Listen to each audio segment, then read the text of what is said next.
Olá pessoal, bem-vindo e bem-vinda ao canal AmuInvest. VSLH11, vale a pena?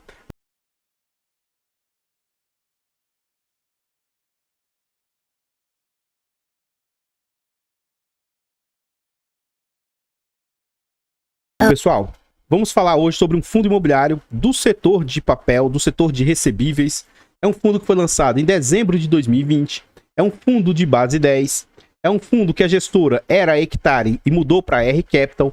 Ele é de títulos e valores imobiliários e é um fundo que hoje se encontra com a média liquidez, ou seja, ele vem negociando em média 650 mil por dia. Os usuários do site dão nota 4 de 5, ele faz parte do IFIX com 0,23% e é um fundo que conta ali com 29 milhões de cotas. Em termos de PVP, ele conta ali com hoje um PVP de 0,85. O que isso significa? Significa que ele está 15% mais barato do que ele vale. Então, o seu patrimônio atual é de 312 milhões e o mercado está aceitando pagar 266 milhões. Então, o que a gente observa? É um fundo de base 10, cuja cota hoje vale 10,45 e o mercado está aceitando pagar apenas 8,93. Tendo julho como referência, é um fundo que já conta com mais de 76 mil cotistas.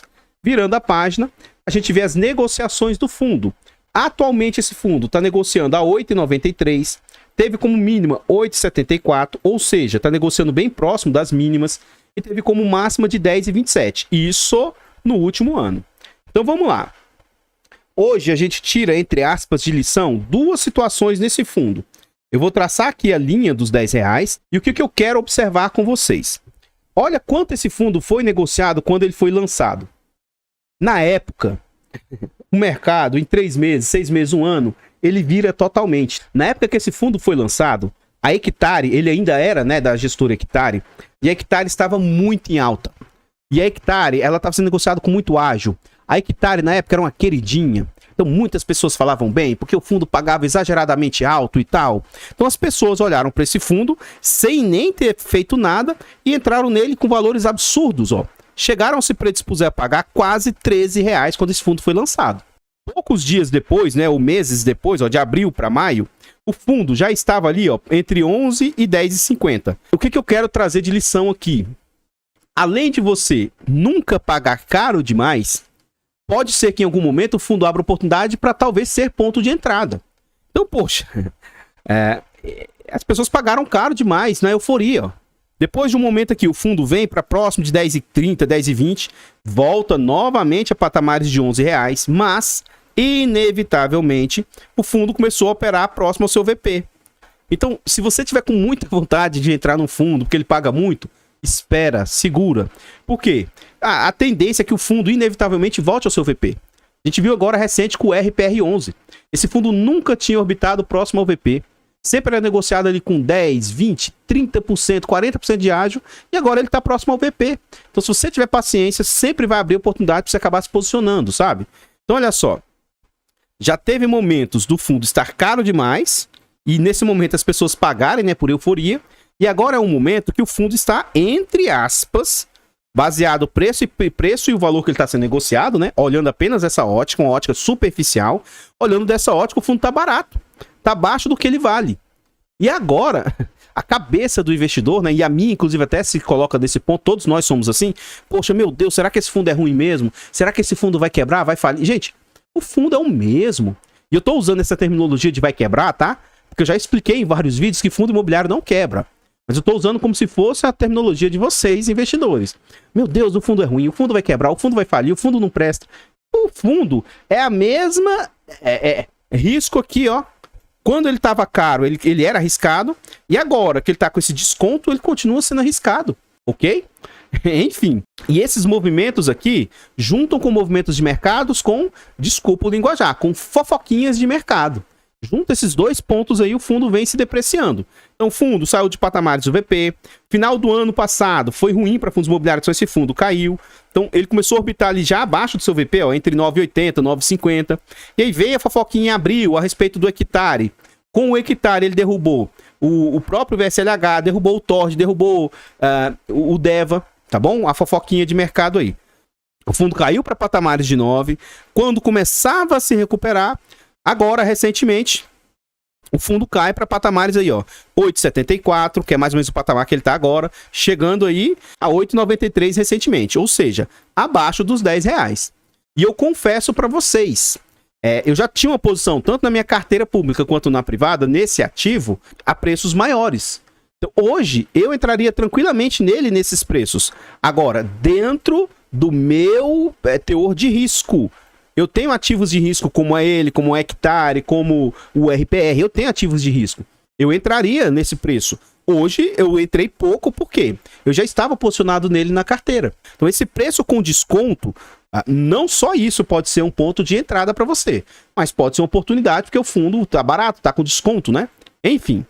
Antes da gente ir à frente, eu mudei de lugar. Depois vocês comentem aí se vocês gostaram dessa mudança. Por favor, deixa o like no vídeo, comenta e compartilha. E diz aí pra nós, você é cotista do fundo? Você entende as dinâmicas, os riscos que você corre ao se investir nesse ativo? Como eu já antecipei, né, sou cotista do fundo. Isso não significa que você deva ser. Não significa indicação de compra, venda ou manutenção do ativo. Por favor, compartilhe o vídeo, ajude-nos a levar conhecimento e educação financeira a mais pessoas. Nossa meta é chegar a 15 mil inscritos, já contamos com 12 mil. Então se inscreva e nos ajude aí a crescer o canal. Temos a opção de membro, se vocês quiserem nos apoiar. Tornando-se membro, você tem acesso antecipado a vídeos, participa do grupo fechado do Telegram e tem preferência quando pede um vídeo. Muito obrigado aos últimos membros, o Júnior, o Gustavo e o Murilo. E se você é membro e ainda não participa do grupo do Telegram, manda uma mensagem para mim que eu mando o link aí para vocês. Se vocês quiserem nos ajudar, a gente iniciou o estudo para certificação CEA. Então, se vocês quiserem nos ajudar a tirar essa certificação CEA, faça-nos uma doação para o Pix do canal de qualquer valor. E aí, a Ana Maria nos fez uma doação. Muito obrigado de coração, ó, para conseguir a certificação. Se eu não me engano, a gente está com 3 valores apartados lá. E independentemente do valor, não se preocupem. Esse valor ajuda muito a nossa certificação. Ela é cara, tá bom? Mas com a ajuda de vocês vai dar tudo certo. Aqui está os últimos rendimentos e entregas do fundo. Então, o que, que a gente observa? Aqui a linha dos R$12, 12 centavos, né? Aqui é dos 15 e aqui é dos 18. Então, esse fundo, quando ele veio a mercado, ele estava pagando 12 centavos quando quase ninguém pagava um yield desse. Então, era como se fosse 1,20, era muita coisa para a época. E aí o fundo dá essas disparadas, ó, entregando aqui provavelmente 16 ou 17 centavos. Tem essa queda bem expressiva no meio do caminho, mas depois o fundo começa a voltar à normalidade de novo, da época, né? Entregando aí 15, 18, 15. Mas agora, pelo que a gente vê, o fundo está mais estabilizado nesse patamar de 12. Teve entregas a menor? Teve. Entregas ali de 7 centavos no mês passado, mas teve entregas a maior de 14. Então, um pelo outro, aparentemente o fundo assentou-se nesse patamar de 12 centavos. Inclusive, foi o último anúncio do fundo. Esse fundo já passou por 4 subscrições e a última, essa aqui, ó, se eu não me engano, ela foi bem fracassada, foi bem frustrada. Acredito que eles tentaram captar 50 milhões e captaram só 1 milhão, uma coisa nesse sentido. Ela ocorreu entre dezembro do ano passado aí.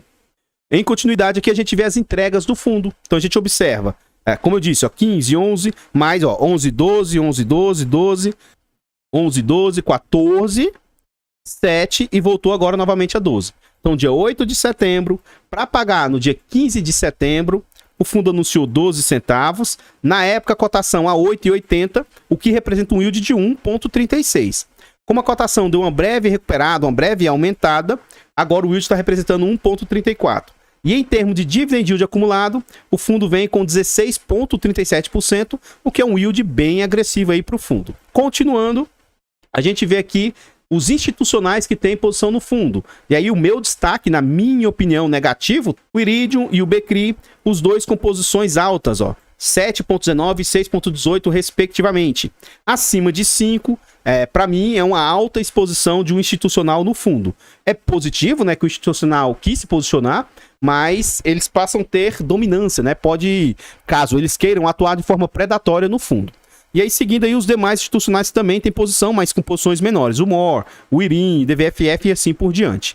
Antes da gente ir à frente, eu tenho um canal secundário, a Mudicas, e o nosso grande objetivo é monetizar esse canal. Nós temos o objetivo de chegar a 1000 inscritos, então se vocês quiserem nos ajudar, nos apoiar, vá lá e se inscreva. É de graça, não custa nada, vocês ajudam um amiguinho.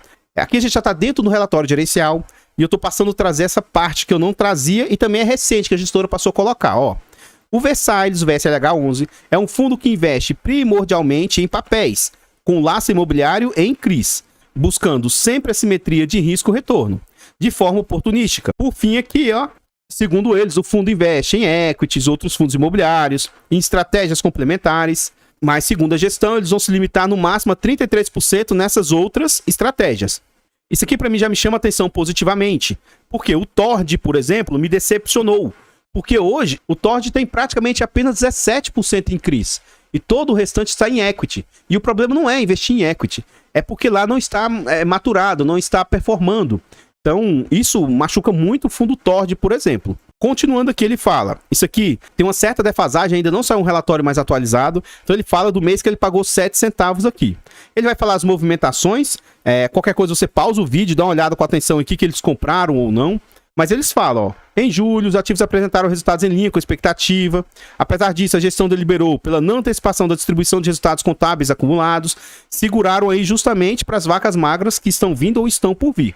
Inclusive, esse último anúncio de 12 centavos me surpreendeu positivamente, tendo em vista a inflação aí que a gente tem enfrentado, inflação negativa, chamada também de deflação, né? Então, isso tem me chamou a atenção positivamente a última entrega do fundo. Continuando aqui, a gente vê a DRE do fundo. Então, o fundo, ele cobra até 250 milhões, 1%. De 250 a 500 milhões, que eu acredito que a faixa que ele está, 0,95. Ou seja, uma taxa regressiva, podendo chegar a 0,8 quando o fundo atingir 1 bilhão de patrimônio. O fundo também cobra performance de 20% do que bater IPCA mais 4. Vamos ver na prática o que essas despesas representam frente às receitas do fundo. O fundo, em julho, receitou 2.757.000. De onde que veio isso? A maioria veio de CRIs, 2.728. O fundo teve uma receita aí, outras, de mais 29 mil. Nesse mês não teve nada de FIIs, ó. Então, esses dois juntos deu esse total de 2.757. Quais que foram as despesas do fundo? Despesa com os controladores, ou seja, taxa para gestão mesmo, ó, 220. Outras despesas que aparentemente eu vou entender que não vai para o bolso do gestor. E ele teve nesse mês, ó, bateu a performance, ó. Não vinha. Opa, bateu a performance. Então, esses dois juntos aqui a gente vai somar e ver o que essas despesas representam frente às receitas. Depois a gente vem no acumulado do ano e vê de novo o que as despesas representam frente às receitas. Com certeza esse mês vai impactar muito, né? Porque como bate a performance, isso machuca muito o resultado do fundo. 235 mais 220 igual 455 vezes 100 dividido por 2.757. Então, nesse mês, as taxas extrapolaram os 15%, que eu reputo ser aceitável e saudável, mas a gente vai ver agora no acumulado do ano, dos últimos 12 meses.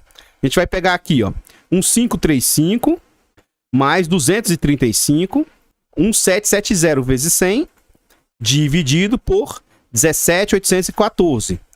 E aí, no acumulado do ano, as despesas caem para 9,93, dentro dos 15 que eu reputo ser aceitável e saudável. Vamos à frente aí.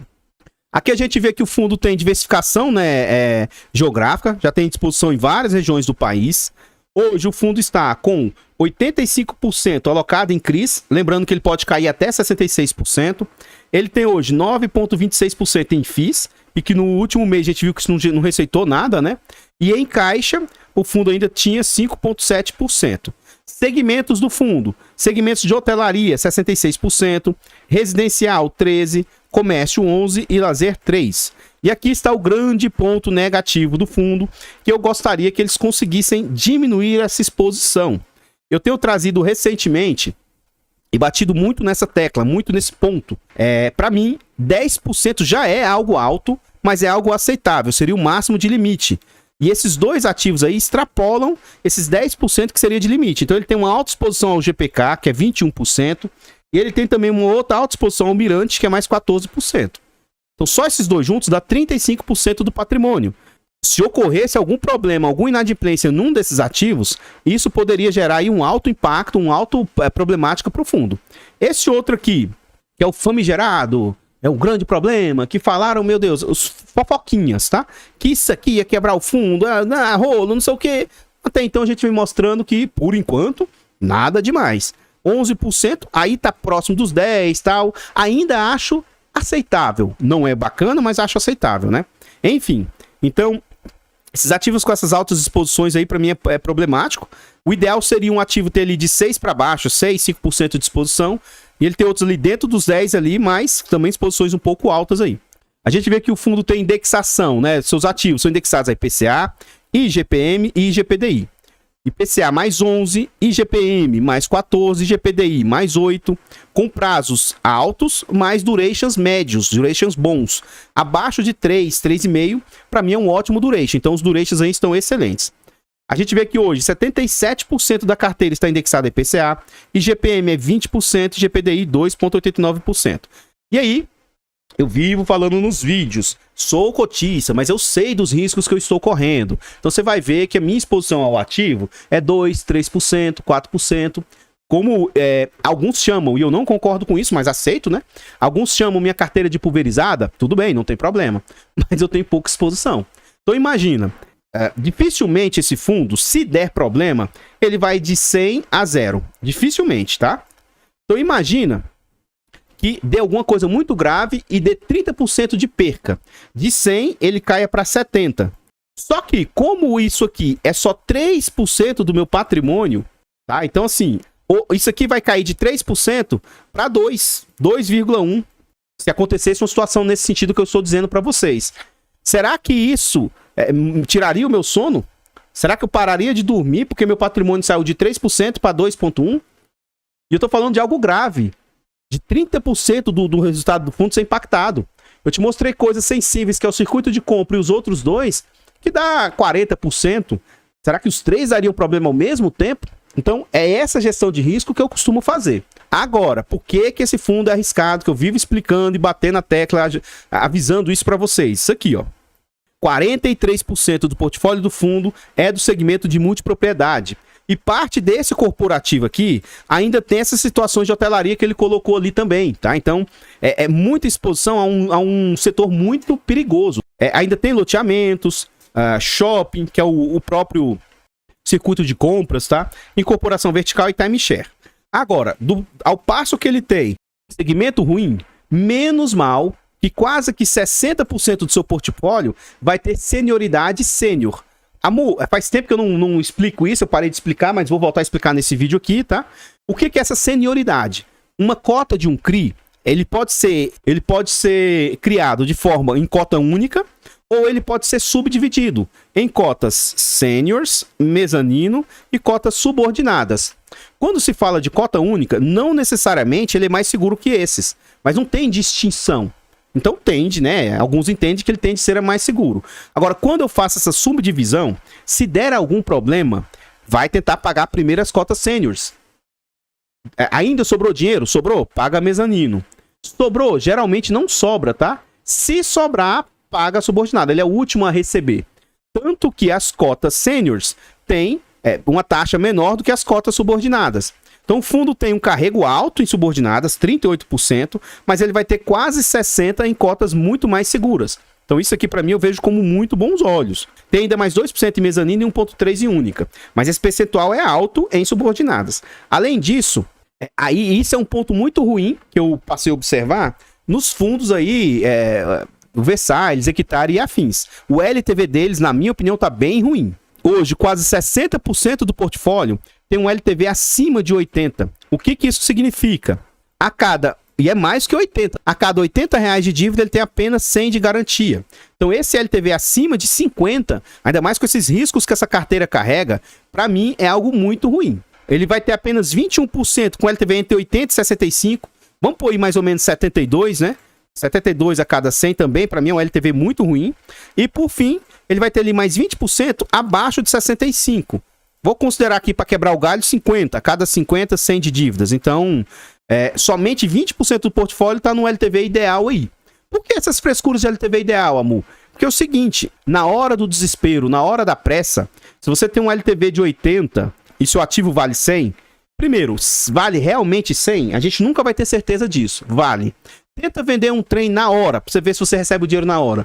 Então, se o fundo tiver pressa de liquidez para tentar resolver alguma coisa, esse de 100 ele não vai apurar isso. E às vezes, na pressa, esse 100 ele vai apurar 90, 80, 70. Então, se ele tiver que vender o seu ativo de 100 por 70, a dívida era 80. Ó. o fundo fica no prejuízo, ele não tem as garantias totais para cobrir. Quanto maior esse LTV, melhor, na minha humilde opinião. Aqui a gente vê o portfólio interno. É interessante, se você for cotista do fundo, você passar a fazer um acompanhamento mensal. Isso aqui vem se mantendo estável nos últimos meses. Lembrando, o fundo lida com multipropriedade. Então, no mercado, eles chamam isso de estresse. É normal que suas operações estejam estressadas. Por quê, Amu? Ora, fora de período de grande fluxo, que são férias, diminui as vendas, crise. Se a crise chega e você tem dinheiro, você vai pagar a prestação da sua casa ou a prestação de uma multipropriedade? Se a coisa apertou, você vai pagar a prestação do seu carro, você vai pagar a prestação de um lote que seja, ou você vai pagar a prestação da sua multipropriedade? Então, em razão desses apertos que vão acontecendo aí, crise e outras situações, pode gerar estresse ou de inadimplência, ou de não conseguir vender o tanto que eles esperavam, né, para continuar tendo fluxo aí. Então, isso influencia, mas até então, nada de anormalidade, assim, de vir a situação piorando muito. Pelo menos é o que a gestão nos mostra aí. Virando a página, a gente vê os mesmos ativos também. Esse ativo apareceu recentemente aí. Mas se a gente for observar bem, não é nada fora do normal. Por exemplo, tá? Esse ativo aqui, por exemplo. Vamos ver a inadimplência dele aqui, onde é que tá. Duration, taxa de juros. Vamos ver se ele fala. Ó, inadimplência. 2,3%. Então, não é porque não tá pagando que é o problema desse fundo. O problema dele é de fluxo. Razão PMT. Então, ó, era para ele estar com fluxo aí, ó, de 120%, ele tá com apenas 43%. Era para o saldo devedor ser de no mínimo 120%, ele tá em 30%. Então, isso aqui pode gerar problema de fluxo. Pode gerar problema de eles não conseguirem aí desenvolver o que eles estão fazendo aqui. Do dinheiro não ser suficiente para gerar a receita suficiente para eles continuarem o trabalho das obras. Por exemplo, enfim. Em continuação aqui a gente vê o seguinte, ó. O restante dos ativos que ele tem exposição, né? E aí os fundos imobiliários em que o fundo investe. Então hoje ele investe em lote metro quadrado. Isso não vai gerar receita de FIIs para ele mesmo, não. E eles investem também diretamente no fundo imobiliário do circuito de compras. Então a gente viu lá que eles têm 11%. Nos CRIs do fundo de compras, aqueles CRIs estão gerando receita, o circuito de compras está pagando, e eles investem mais diretamente aí 7,85% diretamente no fundo de compras, no circuito de compras. Eu acredito que esses investimentos que a gestora tem fazendo tendem a destravar um bom dinheiro para o fundo no longo prazo. E eu até me sinto confortável ele dispor de 10% do seu patrimônio para gerar um excelente ganho de capital. Agora, eu não vejo essa lógica sendo muito bacana lá no Tord de novo. Por quê? O Tord está com muito do seu capital, muito, sem estar gerando receita. Então, por isso que o Tord sofre bastante aí nas entregas. Quando destrava alguma receita, ele vai dar aquelas pancadas boas pro alto, né? Mas um percentual pequeno do portfólio, ele predispor para isso, acho bacana. Futuramente, ele já até falou que ele pode colocar até 33% em ativos para gerar mais receita para o fundo, né? Seja por meio de FIIs, seja por meio de equities, outras coisas. Então, você já tem que estar ciente dessa posição do fundo aí. Vamos à frente aí. Então, pessoal, o que eu tinha para trazer a respeito do VSLH são somente essas informações. Eu gostaria de pedir humildemente, por favor, vá lá no nosso canal secundário, Amu Dicas, inscreva-se e ajude-nos a chegar a 1000 inscritos e monetizar o canal. É de graça, não custa nada, você ajuda o amiguinho. O link do canal vai estar no comentário fixado. Nesse vídeo aqui, deixa o like, comenta e compartilha e diz aí pra nós. Você é cotista do VSLH? Você tem cotas dele? Você acha um bom fundo? Você comprou na euforia e vendeu no prejuízo? Você, entre aspas, não se sinta ofendido. Você é um mão alfaceiro que foi influenciado pelos fofoqueiros de plantão. Pessoas que começaram a falar mal sem muita fundamentação. Ah, meu Deus, pesquisas de mercado, pesquisas, não sei o quê. Enfim, né? Procure ouvir as notícias e chegar à conclusão por você mesmo. Muitas das informações, às vezes... pode ser que tenha algum interesse escuso por trás, tá? Não sei. Enfim, sou cotista do fundo. Não tô nem aí se você vai ser ou não. Não tô nem aí se a cota vai subir ou não. As pessoas que me acompanham sabem da minha ótica, então, sou cotista do fundo. Esse meu ponto de vista não significa indicação de compra ou venda ou manutenção do ativo, tá? Por favor, compartilhe o vídeo. Ajude-nos a levar conhecimento e educação financeira a mais pessoas. Inscreva-se no canal para a gente chegar aí a 15 mil inscritos. Torne-se membro a partir de 10 centavos por dia. E se você quiser nos doar aí para a gente investir na carteira do canal ou eu tirar a certificação CEA, o Pix, amuinvest@gmail.com, qualquer valor doado será muito, muito, muito bem-vindo. Muito obrigado, Ana Maria, obrigado de coração, muito obrigado aos últimos membros, Júnior, Gustavo e Murilo. Eu vou ficando por aqui, vou deixar passando mais alguns slides a respeito desse fundo e eu espero encontrá-los nos próximos vídeos. Fiquem todos com Deus, tenham um bom dia, uma boa tarde, uma boa noite e... fui!